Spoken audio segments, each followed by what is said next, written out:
Candelisa Fletcher. And I'm Paul Moore. With this edition of the 6 o'clock news for today, Monday, December 22, 2008. Here's what's happening, Paul. Thanks, Alicia. The Liliendal pump, which is seen as critical to the drainage of the city, is seen to be lacking maintenance as many of the parts have deteriorated. According to an official at the facility today, while the pumps are working notwithstanding occasional mechanical problems, routine maintenance and upgrading is said to be a thing of the past. Edward Lane also did some inspections of his own. President Barry Jagdeo has dismissed claims by the City Council about the maintenance and operation of the Liliendal and Kitty pumps. What is very surprising is that I never seen this urgency about them responding to people's problems when they experience them in the city. When South Georgetown is flooded out, I don't see them convening a press conference to address the problems of South Georgetown or other people who live within the boundaries of the city. But because I said that we're going to take over these pumps, rehabilitate them, and hand them back to the City Council, they suddenly found the energy to urgently convene a press conference and have been lamenting how wonderful a job they're doing. Following his inspection of the Liliendal pumps on Thursday, he said it has been left in a deplorable state. The whole casing is gone. It's rotted out. And if they were maintaining it so well, the big set of foam that you see on one of the pumps is not anyone throwing soapsud into the canal.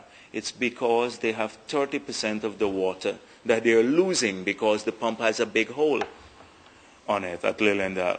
And the one at Kitty, at best it works intermittently. You know, we had to deploy from the Ministry of Agriculture, although they don't have any jurisdiction in the city, we had to deploy a second pump. You see it standing there all the time by Kitty just to get the water out. So that is how well they maintain these facilities. Instead of trying to defend its position, President Jagdeo believes City Hall should aim to resolve some of the problems that residents in the capital city are facing. But City Mayor Hamilton Green, in rebuttal to the central government's move to repair the pumps, said the move was one of imperialist domination. The president urged the media to visit the pump and judge for themselves its deplorable state. This was done, and by the time we arrived, the pump had just begun to work again after being out for most of the afternoon.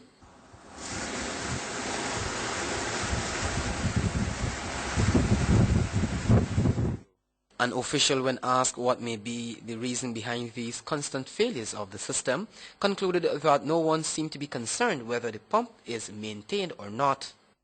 There are currently over 72 pumps and dozens of excavators operating in flood-hit communities in an effort to bring relief. Edward Lane, the 6 o'clock news.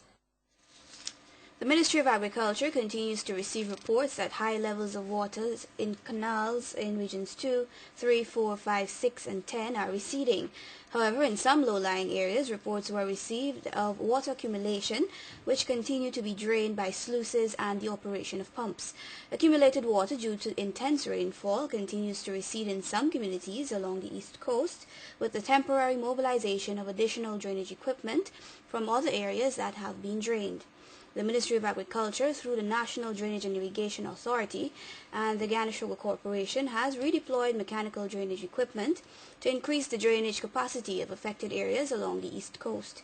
The NDIA says it continues to monitor the situation closely and interact with residents and farmers to discuss possible interventions which have proven successful in receding water levels.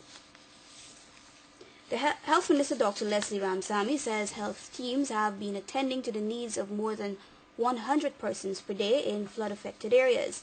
On the upside, Dr. Ramsamy says so far there are no reports of unusual illnesses. Details from Anika Jones. Following the accumulation of water in some areas due to heavy rainfall, the Health Ministry has dispatched teams which have been working assiduously to assist persons in affected areas. There have been reports of increased cases of skin and acute respiratory conditions in affected areas. However, Health Minister Dr. Leslie Ramsamy says no unusual illness has been identified.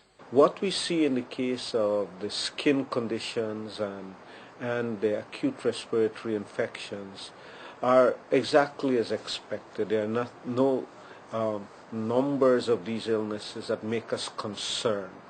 That's a good thing. In terms of other conditions, diarrhea and vomiting, we are not seeing too many of those. They're just above baseline. And so we do see some cases of diarrhea and vomiting, but they're not unusual numbers. Dr. Ramsamy has indicated that the ministry has adequate medical supplies for those affected, noting that hundreds of persons are receiving treatment daily. He is therefore urging parents to ensure their children refrain from playing in floodwaters. The water out there is not swimming water. It is not water in which children or adults should be playing. So I want to commend those who have been careful in this respect and following the advisories. But at the same time, the reason I underline the statement that a part of the population is doing so, there is also a part of the population that is quite nonchalant about the whole thing. Persons are being reminded to ensure all tap water being used for drinking or cooking purposes is boiled or treated with bleach. In the meantime, health workers are being commended for their dedicated effort in providing care to residents in affected communities. The minister says due to their commitment, there is no need for volunteerism at this stage. Onika Jones, This is Clock News. The Economic Commission for Latin America and the Caribbean says after 6 years of strong performance, the region's economies will slow considerably next year, according to ECLAC, as the global economic meltdown takes its toll on the region and unemployment rises. Remittances are expected to decrease significantly. The preliminary report of the Economic Commission for Latin America and the Caribbean, released a few days ago, shows that the gross domestic product of the 33 Latin American and Caribbean countries will grow a projected 1.9% in 2009. This represents a marked drop from the 4.6% rate this year.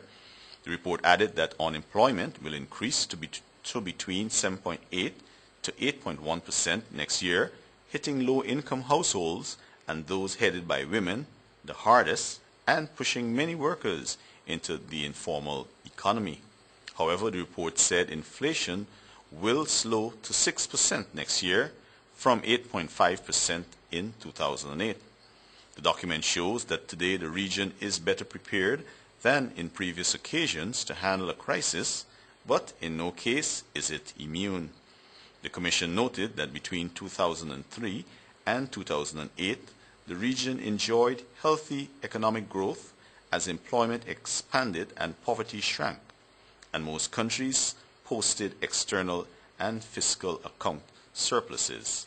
But it said that the international economic slowdown is already undoing those gains.